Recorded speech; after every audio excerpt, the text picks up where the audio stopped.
Hello, CNA Lifestyle, Richard Marx here. I hope you're all having a wonderful day, and to all my lovely fans, wherever you go, whatever you do, I will be right here waiting for you.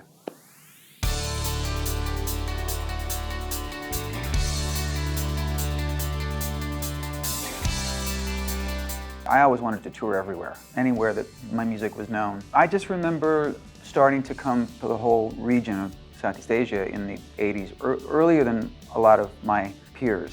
I found that Singapore just tended to be my favorite stop every tour. The fans were just amazing. City's beautiful. I always had a great time here, and so I always look forward to coming back.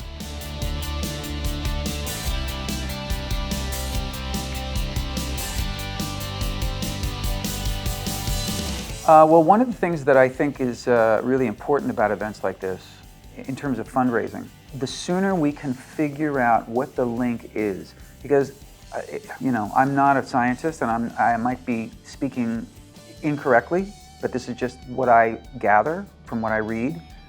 It seems that Alzheimer's and dementia has just continued to increase decade by decade. We have to figure out what is causing the increase. And it might be too much tech, it might be bad diet. And I think the only way to figure it out is to raise enough money to do the research so that people can prevent it. But the trend is really scary. I don't want it. The person I know who has it is not very old, is in her 70s, and a really bright, lovely woman who now doesn't know where she is or who she is, or it's heartbreaking.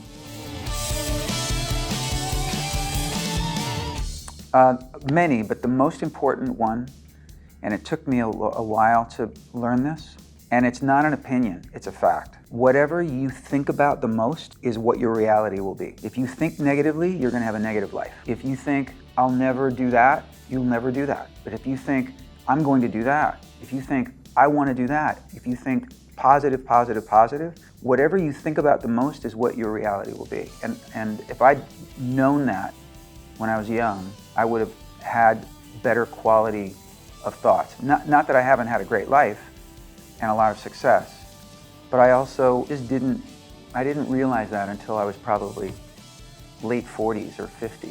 And it's the greatest lesson. And I still catch myself sometimes. If I feel like I'm not feeling great about my mental state, or if I'm a little depressed, I realize it's just because I've gotten caught up in negative thinking. And I'm pretty good about reversing that.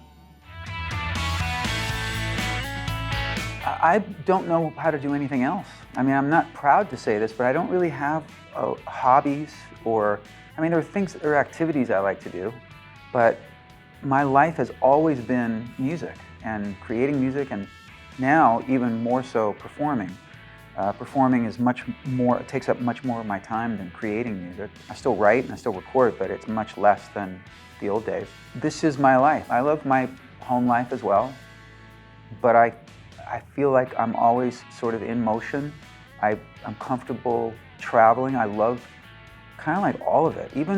Sometimes it gets a little tiring, the traveling gets a little tiring, but I think it's been a surprise to me that in the last 10 years especially, going from 50 years old to 60 years old, I've just found that I enjoy this and performing and touring more than I ever have before. So I'm just really grateful that I still, people still come to the shows and that I can be as busy as I am. Not anything specific. My days of goals or achievements, I kind of ticked off almost all the boxes. I just enjoy the act of making music, making people happy. It's not like, I really want to win another Grammy, or I really want another #1 song, or I really want to work with, but I don't really have those anymore. I think if anything, I've gone from being a person who was very goal-oriented to just sitting back and letting things come to me and not trying too hard. And so now it's like I'm busier than ever just by sitting around and waiting for the phone to ring,